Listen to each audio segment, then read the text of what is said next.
So before I get started, I want to thank Jimmy Obias, I want to thank Carlos Morris, I want to thank Plaza Raza. I want to also let people know that I'm here in beautiful Pomona, California at Gothico Libros. I encourage everyone to come check it out. This is my new book, City on the Second Floor, where you can find the poem Hammurabi. Here's the poem Hammurabi. I grew up on television, so did my parents. I love Lucy, lied to them sweetly. America's favorite redhead, desire suppressed in separate beds. Censors rest assured, everything in good taste, everything in its proper place. Every traumatic episode ends with the threat of Ricky's hand, never far from Lucy's face, beaming in glorious black and white, wrong and right plot lines shade out the gray in John Wayne's shining silver city on a hill of guns and butter, where a schoolchild's desk doubles as bomb shelter, praying to the altar of the in question. So pledge your allegiance. Seal your documents and lock and load your freedom, because it is not free. Now fall to your knees and praise be to the only God in which we trust. The atom, the Manhattan, Hiroshima, Nagasaki, the nuclear family, nuclear testing, nuclear age gave way to nuclear waste. That's me. See, I grew up in the 80s. Morning in America. Ronald Reagan and Mr. Belvedere fresh at my door, telling me life was more than mere survival. That I lived a good life, yet when my time came, Homer Simpson, Peter Griffin, Al Bundy were all lying in wait to convince me that I could raise a family and a two-story on the single income of a shoe salesman. They lied. And I cry. Not for myself as an oncoming generation of iPad kids on the Hulu and Netflix where you pick your poison, but it rots your mind to say and see them in cafes, sipping, job seeking, asking the net for deeper meaning. Who am I? Where do I belong? And what use can I be in days such as these? Kids born of go-go gadgets, wires, networks connected, directs the latest trends, surf the web in search of themselves, no different from me who search the latest waiting on the bells of Catholic Church, laced in Holy Writ, Holy Script, Holy this, since the golden rule of Pharaohs and Caesars, Romulus and Remus, Akbar and Alexander, Xerxes and Hammurabi, since the days of scribes and the books of kings, since they from on high convinced us down below that we ever needed their code of law to tell us we were free.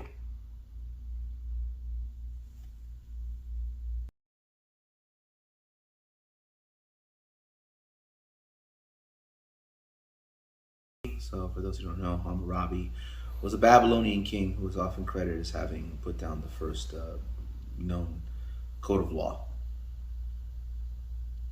So what this poem really is about is I'm really looking at kind of how successive generations look at the world and the ideas that we're shaped by, and how these ideas don't kind of organically come from the people. They're actually mass manipulated by media in our modern time. So it looks at my parents' generation. It talks about the 50s, kind of McCarthy era.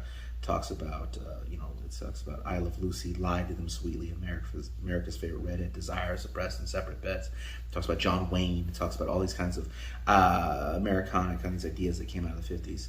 And then if you look at the next part, it talks about me. Like, I grew up in the 80s, morning in America, Ronald Reagan and Mr. Belvedere fresh at my door, telling me life was more than mere survival.